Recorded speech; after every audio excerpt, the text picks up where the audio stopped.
y के दो component है c प्लस s। जो इनकम है या तो हम कंज्यूम करते हैं कंजम्पशन एक्सपेंडिचर, और part of income which is not consumed is called saving. तो इनकम के दो कंपोनेंट है कंजम्पशन एक्सपेंडिचर प्लस सेविंग। तो अगर हमें कंजम्पशन एक्सपेंडिचर पता है, we can calculate savings S equal to Y minus C। तो अगर हमें C फंक्शन पता है तो हम S फंक्शन को डिराइव कर सकते हैं।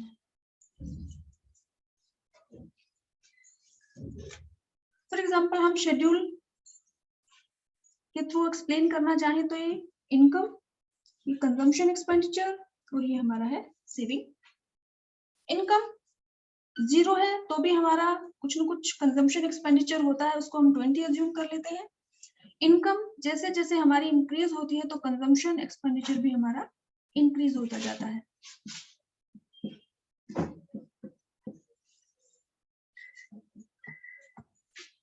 तो इनकम हमारी 0 है तो कंजम्पशन एक्सपेंडिचर 20 है। इनकम 0 से 50 हो गई तो कंजम्पशन एक्सपेंडिचर हमारा 20 से इंक्रीज होकर 60 हो गया। इनकम 50 से 100 हो गई तो कंजम्पशन एक्सपेंडिचर भी हमारा इंक्रीज हो गया 60 टू 100। फिर इनकम हमारी 100 से 150 हो गई तो कंजम्पशन एक्सपेंडिचर भी हमारा 100 से 140 हो गया। अब हमें कंजम्पशन एक्सपेंडिचर पता है तो हम सेविंग कैलकुलेट कर सकते हैं y माइनस सी। तो यहाँ पे सेविंग्स 0 माइनस में 20 तो ये हमारा हो गया माइनस का 20, 50 माइनस 60 माइनस का 10, 100 माइनस 100 0, 150 माइनस 140 10। अब अगर डायग्राम के थ्रू हम x फंक्शन को डिराइव करना चाहे c फंक्शन से, तो उसके लिए हम पहले c फंक्शन को ड्रॉ कर लेते हैं।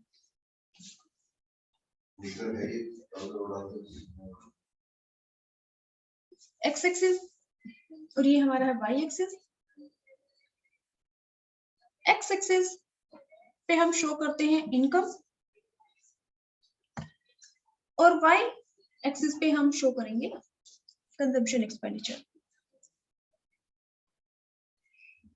तो इसमें हम सबसे पहले y लाइन को ड्रॉ कर लेते हैं। y लाइन हमारी क्या है? Reference line. 45 डिग्री का एंगल आपको ड्रॉ करना है। ये लाइन शो करती है जितनी इनकम है उतना ही एक्सपेंडिचर है। अब हम c फंक्शन को ड्रॉ कर लेते हैं। तो इसमें हम यहाँ पे मार्क कर देते हैं 50, 100, 150, 50, 100, 150 ये इनकम। अब जितना डिफरेंस 100 में हमने यहाँ पे लिया है 50, 100 सेम डिफरेंस हमारा यहाँ होना चाहिए, यानी कि हम स्केल का यूज करेंगे। यहाँ पे ये 100 तो यहाँ ये 100, 20, 40, 60, 80,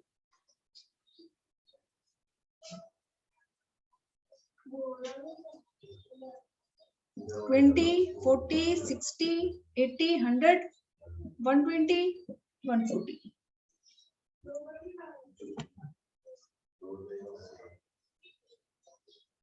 अब हम सी फंक्शन को ड्रॉ कर लेते हैं। When income is 0, origin point है 0, तो हमारा कंजम्पशन एक्सपेंडिचर है 20। फर्स्ट पॉइंट हम यहाँ पे मार्क करेंगे 20 से।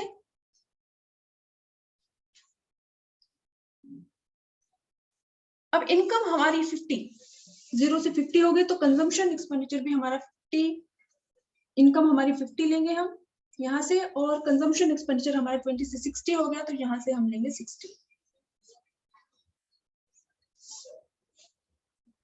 यहाँ से 50 और ये 60।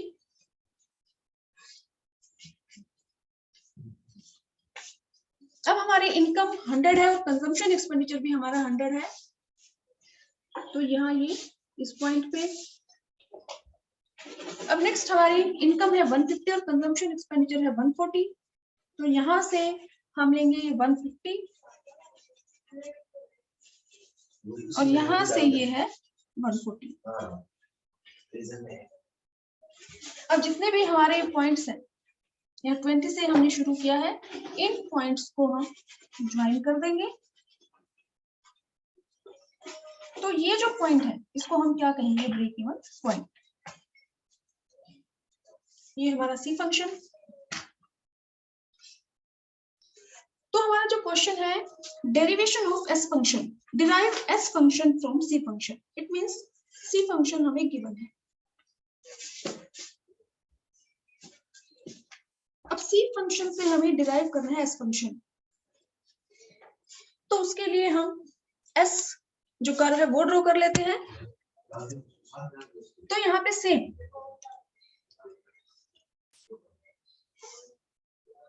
यहाँ पे हम ये एस फंक्शन ले लेंगे। जो एस की हमारी वैल्यूज है, फर्स्ट वैल्यू हमारी नेगेटिव है, सेकंड नेगेटिव है, फिर 0 है, फिर पॉजिटिव वैल्यू है।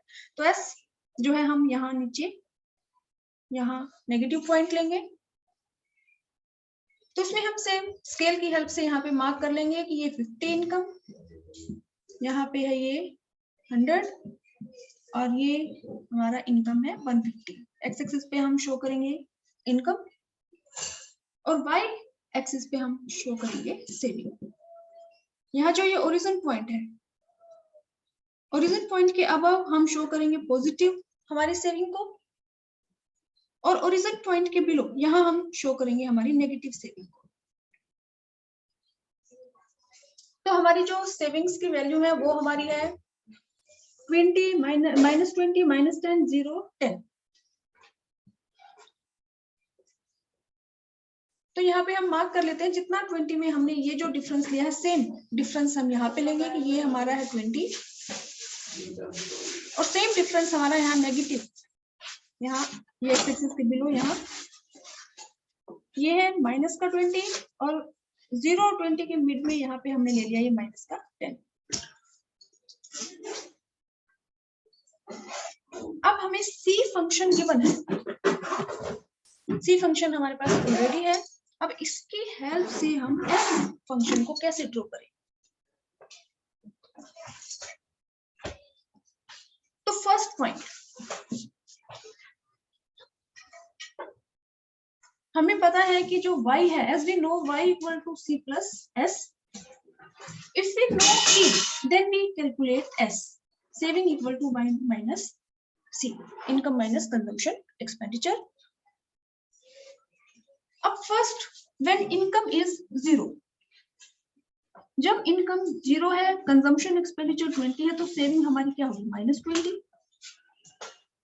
तो it means when consumption curve starts from 20, when income is 0, जो कंजम्पशन कर्व है starts from 20,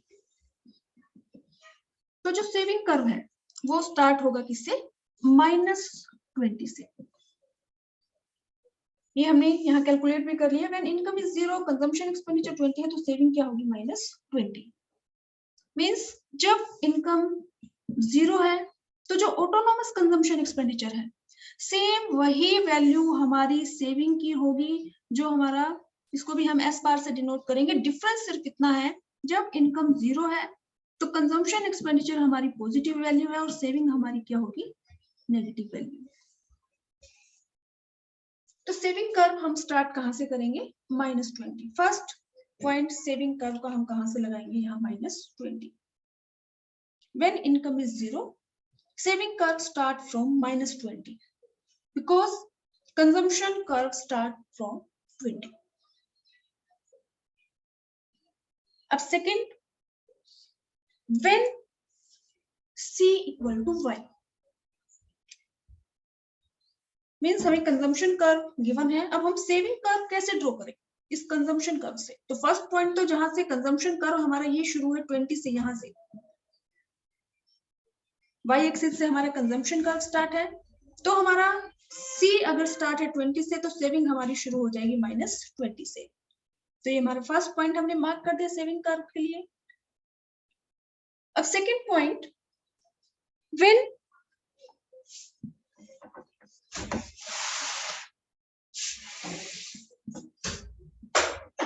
c equal to y, यानी कि जो ब्रेक इवन पॉइंट है, when C equal to Y, जब C और Y दोनों इक्वल है, एक दूसरे को कट कर रहे हैं, तो सेविंग क्या होगी? S equal to 0। When C equal to Y, saving equal to 0। और saving curve 0 means second point पे जो सेविंग कर्व है, इनकम कितनी है? 100। तो यहाँ पे सेविंग कर्व का हमारा पॉइंट बनेगा, ये जो सेविंग कर्व है कट करेगा एक्स एक्सिस को, क्योंकि जो सेविंग्स है वो यहाँ पे 0 है। तो इनकम 100 और सेविंग्स कितनी है? 0। तो सेकेंड पॉइंट हमारे सेविंग कर्व का बनेगा यहाँ, जब हमारा ये C इक्वल टू Y है, इस लाइन को हम यहाँ मिला दें, ये सेविंग कर्व का सेकेंड पॉइंट है। So saving curve का first point, saving curve start from -20 because C function start from 20. Second point, when C equal to Y, saving curve cuts x-axis. क्योंकि जब C equal to Y है, 100 equal to 100, तो savings क्या है? 0। और savings 0 होगी तो हमारा जो S कर्व है वो किसको कट करेगा? यहाँ x-axis को। तो हम यहाँ पे सेविंग कर्व को ये हमारा सेविंग कर्व है। तो इतना सेविंग कर्व तो हमारा ड्रॉ हो गया। अब आगे हम कैसे ड्रॉ करें? तो third point, as we know, जो C फंक्शन है y equal to C plus S है, तो अगर हमें C फंक्शन पता है तो हम S फंक्शन कैलकुलेट कर सकते हैं, क्योंकि जो C फंक्शन है एक लीनियर फंक्शन है, तो जो ये जो कर्व है ये भी लीनियर होगा। यानी कि C जो हमने ड्रॉ किया है स्ट्रेट लाइन है, लीनियर कर्व है, तो हमारा जो सेविंग कर्व है वो भी हमारा लीनियर होगा। तो हम कैलकुलेट कर सकते हैं 1 minus C function equal to S function, या 1 minus C curve equal to S curve. As we know, C is a linear function, so S will also be a linear function. We will move it upward. हम इसको बिल्कुल straight line यहाँ लेंगे, तो ये हमारा draw हो जाएगा saving curve.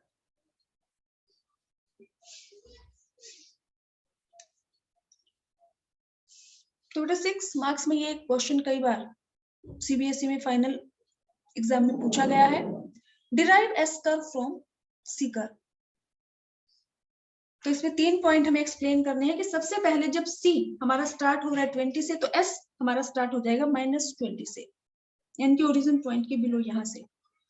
Second point, when C equal to Y, S curve cut X axis at break even point. ये भी हमारा, इसको भी हम ब्रेक इवन पॉइंट बोलते हैं। और ये जो हमारा पॉइंट है जहाँ पे सेविंग कर्व एक्स एक्सिस को कट कर रहा है, इसको भी हम बोलते हैं break even point, where S equal to 0, saving हमारी 0 है। थर्ड पॉइंट, अब यहाँ तक तो हमने ड्रॉ कर लिया, आगे हम कैसे ड्रॉ करें? क्योंकि हमें पता है कि जो C फंक्शन है वो लीनियर फंक्शन है, स्ट्रेट लाइन है, तो S फंक्शन भी स्ट्रेट लाइन होगा, क्योंकि 1 minus C function equal to S function. तो we will move upward S function. हम इसको, जैसे जो स्ट्रेट लाइन बनता है इसी को हम स्ट्रेट आगे मूव कर देंगे, तो ये हमारा क्या बन जाएगा? S function.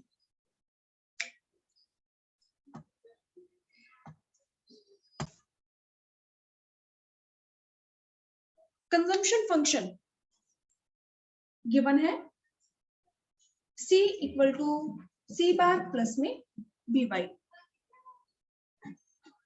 कंजम्पशन फंक्शन जो हमें गिवन है 100 प्लस में 0.5 Y।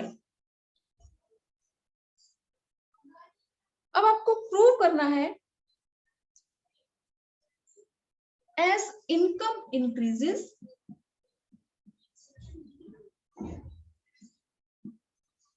APC will decrease।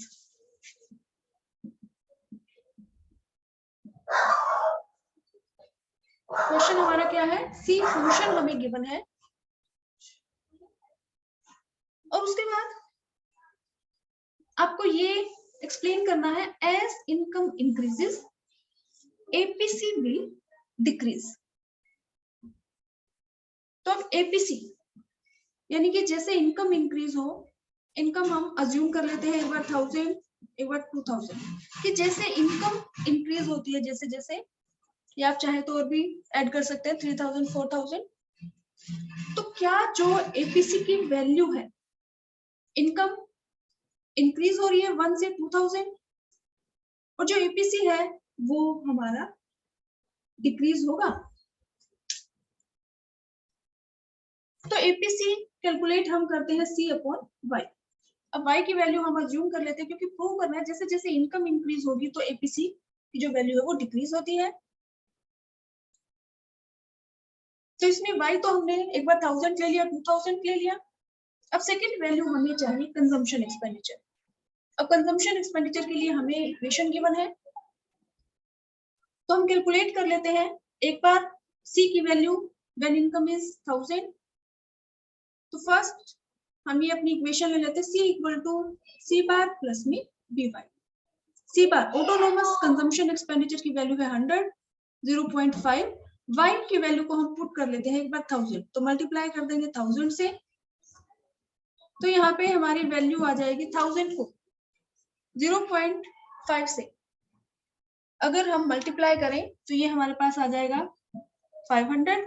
तो कंजम्पशन एक्सपेंडिचर की वैल्यू हमारी आ गई कितनी, 600। अब फिर से हम सी कैलकुलेट कर लेते हैं कंजम्पशन एक्सपेंडिचर 100 प्लस में 0.5 व्हेन इनकम इंक्रीजेस। तो यहाँ पे पहले हमने इनकम को 1000 अज्यूम किया था, अब हम 2000 3000 जो भी आप अज्यूम करना चाहें अज्यूम कर सकते हैं। अब यहाँ पे ये हमारी वैल्यू आ गई 100 प्लस 0.5 को 2000 से मल्टीप्लाई करेंगे तो ये हमारा आ जाएगा 1000। तो ये हमारी कंजम्पशन एक्सपेंडिचर की वैल्यू आ गई 1100 1100। तो इन दो सिचुएशन में हम एपीसी की वैल्यू कैलकुलेट कर लेते हैं सी अपॉन में वाई। तो when income is 1000, consumption expenditure हमने कैलकुलेट किया है 600 और वाई हमारी है 1000। अब 600 को 1000 से हम डिवाइड करेंगे तो ये हमारी वैल्यू आ जाएगी 0.6। एज इनकम इंक्रीजेस तो क्या एपीसी डिक्रीज होगा। अब हम इनकम हमने इंक्रीज कर दी 1000 से 2000। अब इस सिचुएशन में हम कैलकुलेट कर लेते हैं एपीसी की वैल्यू। एपीसी हम कैलकुलेट करते हैं सी अपॉन वाई। तो when income is 2000, consumption expenditure है 1100, इसको डिवाइड कर देंगे हम 2000 से, तो ये हमारा आ जाएगा 11 को हम 20 से डिवाइड करेंगे तो ये हमारा कितना आएगा,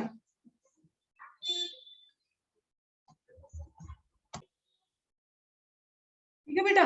तो इससे हमने प्रूव कर दिया कि जब हमारी इनकम 1000 थी तो एपीसी की वैल्यू हमारी आई 0.6। जब इनकम इंक्रीज होगी 1000 से 2000 तो हमारी एपीसी की वैल्यू आ गई 0.55। तो इट मींस ये जो स्टेटमेंट है ये हमारी प्रूव हो गई कि एज इनकम इंक्रीजेस, जैसे इनकम इंक्रीज होगी तो एपीसी की वैल्यू हमारी डिक्रीज होगी। ऐसे ही हमें एक और न्यूमेरिकल कर लेते हैं।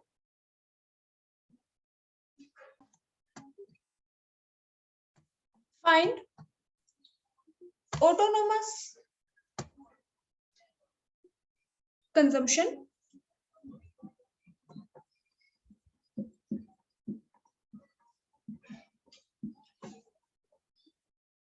And total consumption. Autonomous consumption यानी कि पहले हमें कैलकुलेट करना है सी बार और इसके अलावा हमें कैलकुलेट करना है सी कंजम्पशन एक्सपेंडिचर। सेविंग फंक्शन हमें गिवन है -100 प्लस में 0.5 y और y की वैल्यू हमें गिवन है 1500 और इसमें हमें कैलकुलेट करना है सी बार ऑटोनोमस कंजम्पशन एक्सपेंडिचर और सेकंड हमें कंजम्पशन एक्सपेंडिचर। तो देखो बेटा ये हम कई बार कर चुके हैं कि ऑटोनोमस जो कंजम्पशन एक्सपेंडिचर है सी बार की जो हमारी वैल्यू है वो एस फंक्शन में जो हमारा एस बार है या फिर हम कहें नेगेटिव सी बार है, यानी कि सी बार की जो वैल्यू है वो सेम हमारी ये वैल्यू है। सी फंक्शन हमारा क्या है, c equal to C bar plus में बी वाई, और एस फंक्शन हमारा है माइनस का सी बार प्लस में 1 माइनस बी वाई, या इसको हम यहाँ पे s से भी डिनोट कर सकते हैं। तो ये जो वैल्यू हमारी नेगेटिव वैल्यू है सेविंग फंक्शन में, सेम यही वैल्यू हमारी कंजम्पशन फंक्शन में पॉजिटिव वैल्यू है। तो सी बार की वैल्यू हमारी आ जाएगी 100। एस फंक्शन में जो माइनस 100 है वही हमारी ऑटोनोमस कंजम्पशन एक्सपेंडिचर की वैल्यू है 100। अब सेकंड हमें कैलकुलेट करना है कंजम्पशन एक्सपेंडिचर। तो कंजम्पशन एक्सपेंडिचर का ये हमारा फॉर्मूला है, C equal to C bar plus में बी वाई। यहाँ पे सी बार क्या है, ये जो एस फंक्शन में माइनस का 100 है, ये सी फंक्शन में हमारा हो गया पॉजिटिव वैल्यू हमारी 100 प्लस, अब सेविंग फंक्शन में ये वैल्यू है एमपीएस की, लेकिन सी फंक्शन में हमें वैल्यू चाहिए एमपीसी, और हमें पता है एमपीसी प्लस में एमपीएस इक्वल टू 1। अब 1 में से हम एमपीएस की वैल्यू को लेस कर देंगे तो हमारे पास क्या आ जाएगा, एमपीसी, और सी फंक्शन में हमें चाहिए बी मींस एमपीसी। तो यहाँ पे 1 माइनस एमपीएस की वैल्यू है 0.5, तो एमपीसी की वैल्यू भी कितनी आ जाएगी 0.5। तो यहाँ पे हम b की जगह लिख देंगे 0.5, और y की वैल्यू हमें गिवन है 1500। 100 प्लस में 0.5 को 1500 से अगर हम मल्टीप्लाई करेंगे तो ये वैल्यू हमारी आ जाएगी 750, और c की वैल्यू हमारी आ जाएगी 850।